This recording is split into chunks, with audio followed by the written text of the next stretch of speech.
الحمد لله رب العالمين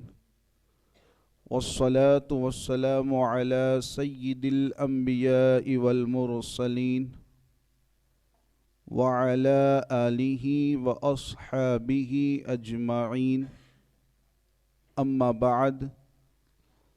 فقد روي عن أبي هريرة رضي الله تعالى عنه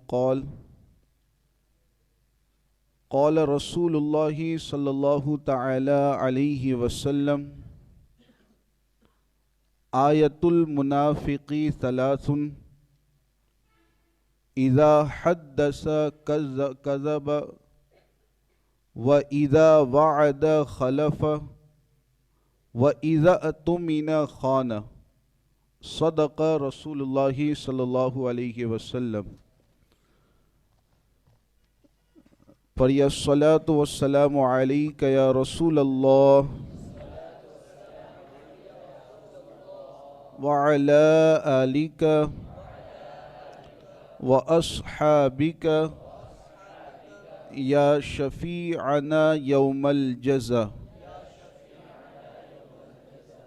حضرت ابو ہریرہ رضی اللہ تعالی عنہ کی روایت گئے، اللہ کے رسول علیہ السلام نے ارشاد فرمایا، آیت المنافقی ثلاث، منافق کی علامت و پہچان تین چیزیں اور تین باتیں ہیں۔ اب یہاں پر غور کرنا گئے کہ اللہ کے رسول علیہ السلام نے جو باتیں بیان فرمائی گئے، کیا ہم میں سے کسی کا حال ایسا تو نہیں گئے کہ اس میں ان تین باتوں میں سے کوئی بات پائی جاتی ہے؟ اگر ایسا گئے تو ہمیں اپنی حالت کو سدھارنے کی کوشش کرنی چاہیے۔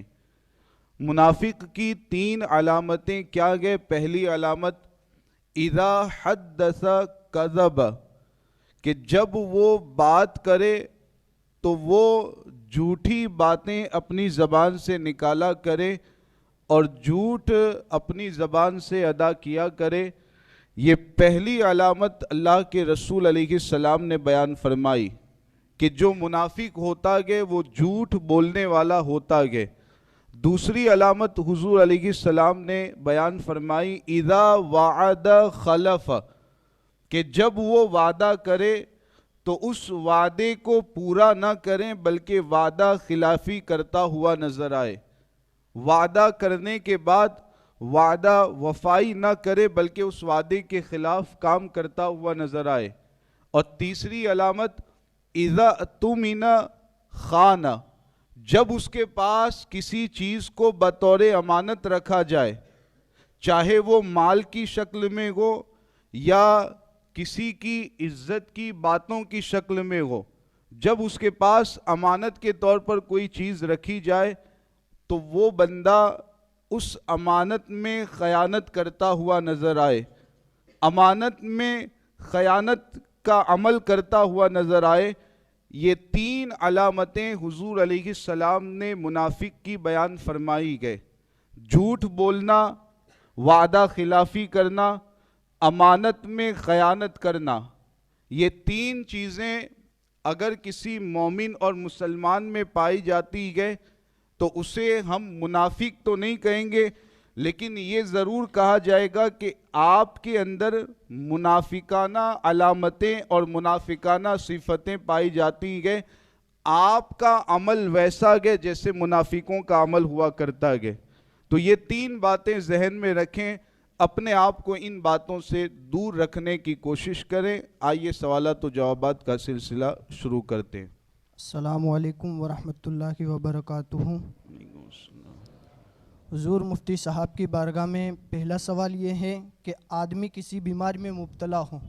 اور اس حالت میں کیا وہ موت کی تمنا کر سکتا ہے؟ بیماری کی حالت میں مبتلا اگر کوئی بندہ گئے، سخت تکلیف اور اذیت میں مبتلا گئے، تو ایسی حالت میں عام طور پر آپ نے دیکھا ہوگا کہ ہمارے یہاں یہ رائج ہے معاملہ کہ لوگ موت کی تمنا کرتے ہیں کہ اے پروردگار اے اللہ تو مجھے موت عطا کر دے۔ اللہ کے رسول علیہ الصلاۃ والسلام نے اس چیز سے منع فرمایا گئے، کیسی ہی تکلیف ہو، کیسی ہی اذیت ہو، کیسی ہی بیماری ہو، موت کی تمنا کرنے سے حضور علیہ الصلاۃ والسلام نے منع فرمایا گئے۔ البتہ اللہ کے رسول علیہ السلام نے ایک طریقہ یہ بتایا گیا کہ اگر بہت سخت تکلیف گئے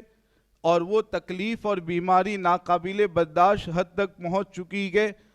اور تمہیں تمنا کرنی ہی گئے، تو تمنا کرنے کا انداز یہ اپنایا جائے کہ اللہ کی بارگاہ میں یہ عرض کیا جائے کہ اے پروردگار، میرے لیے جب تک زندگی بہتر گئے تو مجھے زندگی عطا فرما، اور جب میرے لیے موت بہتر ہو اور جب دنیا سے رخصتی میرے لیے بہتر ہو تو مجھے موت نصیب فرما۔ ایسی تمنا اگر کرتے گئے، حضور علیہ السلام نے فرمایا کہ اس میں کوئی قباحت نہیں گئے، اگر اس سے بھی بچیں تو بہتر گئے، اس سے بھی بچیں اور اللہ رب العزت نے جو مقدر فرما دیا اس پر مکمل طریقے سے راضی رہیں تو یہ بہت اچھا گئے، بہت بہتر گئے، اور یہ تقویٰ کا آخری مقام اور مرتبہ گئے۔ لیکن پھر بھی اگر کوئی تمنا کرنا چاہتا ہے تکلیف بیماری زیادہ ہونے کی وجہ سے، تو طریقہ یہ کہ جب تک میرے لیے زندگی بہتر گئے مجھے زندہ رکھ، اور جب موت میرے لیے بہتر ہو تو مجھے موت نصیب فرما۔ یہ طریقہ اللہ کے رسول علیہ السلام نے بیان فرمایا گیا۔ حضور، بعض مرتبہ ایسا ہوتا ہے کہ جب مریض کے مرض میں شدت ہوتی ہے تو دوسرے لوگ یہ تمنا کرتے ہیں کہ اس سے بہتر ہے کہ ان کا انتقال ہو جائے، تو کیا اس طرح دوسرے لوگ تمنا کر سکتے ہیں؟ دوسرے لوگوں کے لیے بھی اس طرح بولنے کی اجازت نہیں ہوگی۔ جو خود انسان جو زبان سے اپنی زبان سے نہیں نکال سکتا کہ دوسرے لوگوں کو بھی اس سے بچنا چاہیے۔ دوسرے لوگ بھی اگر بولنا چاہیں تو وہ طریقہ اپنائے جو اس سے پہلے والے سوال کے جواب میں بتایا گیا۔ حضور، ایک سوال یہ ہے کہ جب موت کا وقت آئے تو مریض کے رشتہ داروں کو کیا کرنا چاہیے؟ موت کا وقت اگر قریب آ چکا گئے اور بالکل ایسا معلوم ہوتا گئے کہ اب وہ بیمار جاکنی کے عالم میں گئے اور ان قریب اس کی موت اب نکلنے والی گئے، وہ سکرات کی جو حالت ہوتی گئے کیفیت دیکھ کر کے پتہ عمومی طور پر چل جایا کرتا گئے، تو اگر ایسا معلوم ہو رہا ہے کہ اب بالکل موت قریب گئے، سکرات اور جاکنی کا عالم گئے، تو ایسی حالت میں بہتر یہ ہے کہ اب اس میت کا چہرہ قبلے کی طرف کر دیا جائے۔ کس طور پر کیا جائے؟ یا تو دائیں کروٹ پر لیٹا کر کے چہرہ قبلے کی طرف کر دیں، یا اگر ایسے لیٹانا مشکل بنتا گئے تو پھر پاؤں کو قبلے کی طرف رکھیں اور میت کے سر کے نیچے تکیہ وغیرہ رکھ دیں تاکہ اس کا چہرہ قبلے کی طرف ہو جائے۔ پاؤں پھیلائے رہے گا، میت کے پاؤں پھیلے رہیں گے، اس میں کوئی حرج نہیں، بس چہرہ قبلے کی طرف ہو جائے اس کے لیے سر کے نیچے تکیہ وغیرہ رکھ دیں۔ یہ کرنے کے بعد اس کے پاس سورہ یاسین شریف گئے، سورہ فاتحہ گئے وغیرہ ان سورتوں کی تلاوت کریں اور کلمہ شہادت کو پڑھتے رہیں، کلمہ شہادت پڑھتے رہیں یہاں تک کہ وہ جو مرنے والا گئے جاکنی کے عالم میں گئے وہ اپنی زبان سے جب کلمہ نکال دیں تو اب کلمہ شہادت کے پڑھنے سے خاموش ہو جانا گئے، اب کلمہ شہادت نہیں پڑھنا ہے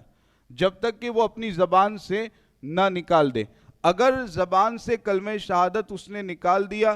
پھر اس نے کوئی دنیاوی بات کی تو دوبارہ کلمہ شہادت اس کے پاس پڑھتے رہیں، اسے کلمہ شہادت پڑھنے کا حکم نہیں دینا ہے کہ تم بھی کلمہ شہادت پڑھو، بلکہ اس کے پاس 2-3 لوگ کلمہ شہادت بلند آواز سے پڑھتے رہیں یہاں تک کہ وہ خود اپنے زبان سے کلمہ شہادت نکال دیں، خاموش ہو جائیں،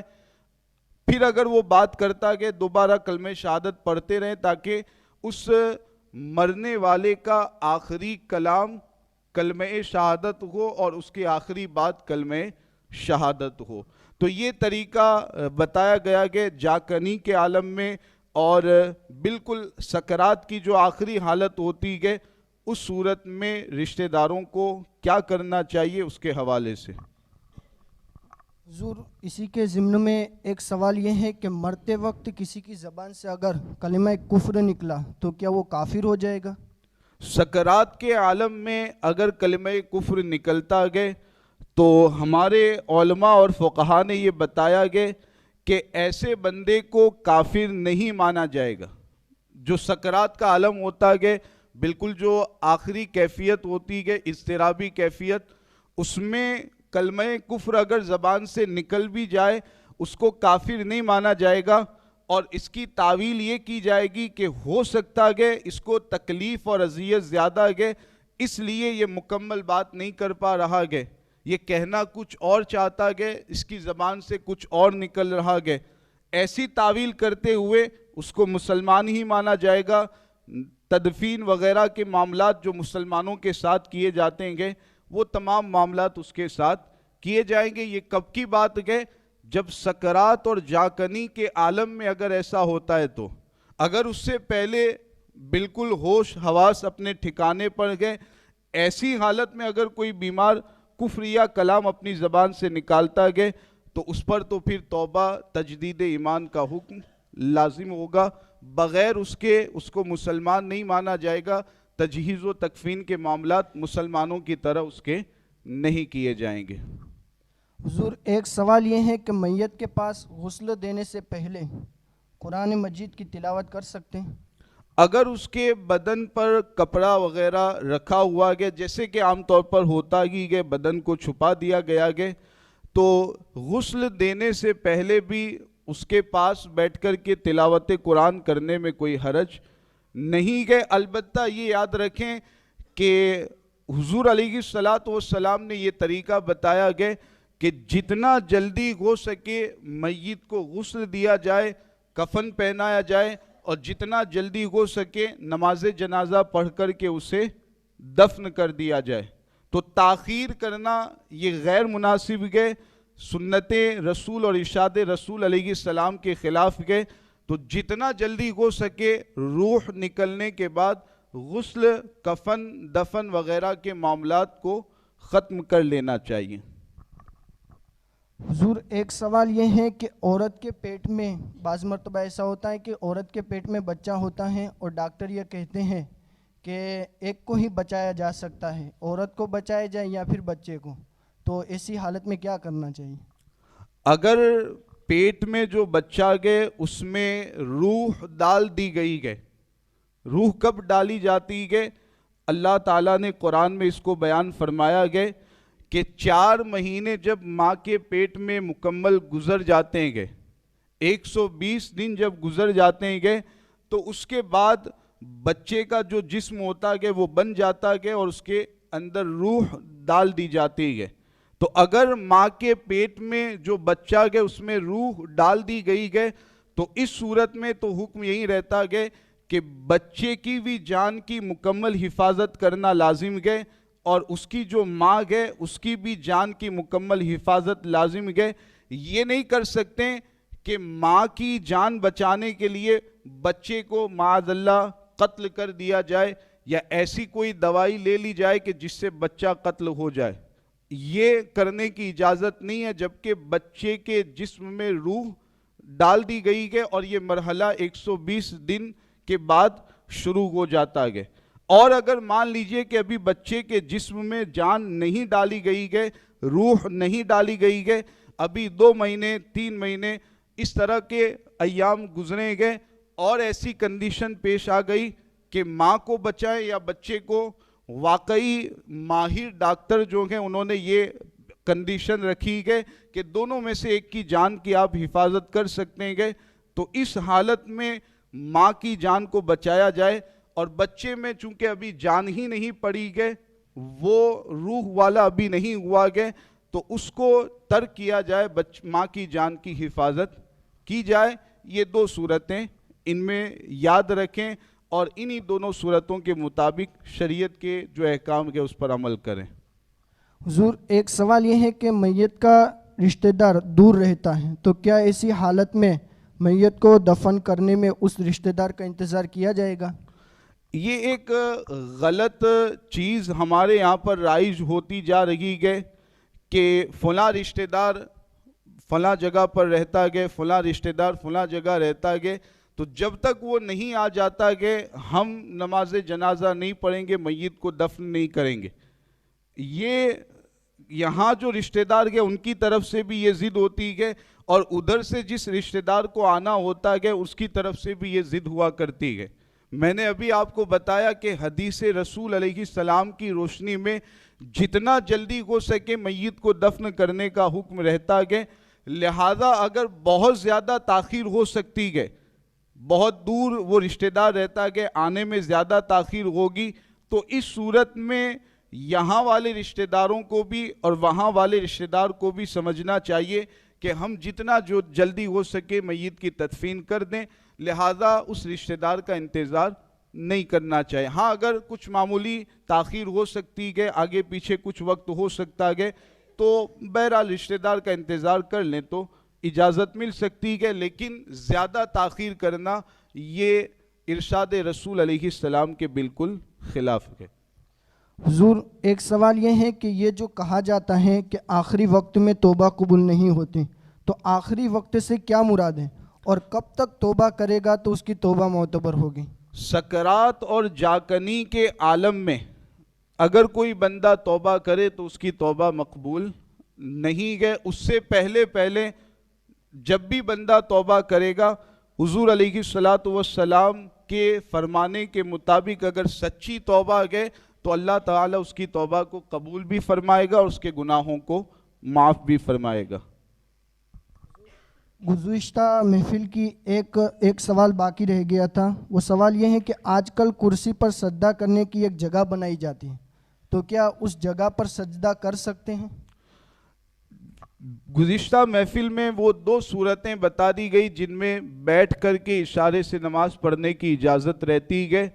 اب اس میں جب اشارے سے نماز پڑھنا گئے تو کسی تختے پر کسی چیز پر سجدہ کرنا یہ بے جا گئے اور اس کا کوئی فائدہ نہیں گئے، لہٰذا کرسی پر جو تختہ بنا ہوتا گئے اس پر سجدہ کرنا یہ مکروہ تنزیہی ہے، اس کی وجہ سے ثواب میں کمی ہو جائے گی۔ کرسی پر بیٹھ کے پڑھتے گئے، رکوع اشارے سے کرے، تھوڑا سا جھکیں، سجدے کے لیے اس سے زیادہ جھکیں۔ کسی چیز پر، کسی تختے پر، دیوار پر پیشانی کو رکھنا یہ خلاف سنت مکروہ تنزیہی ہے۔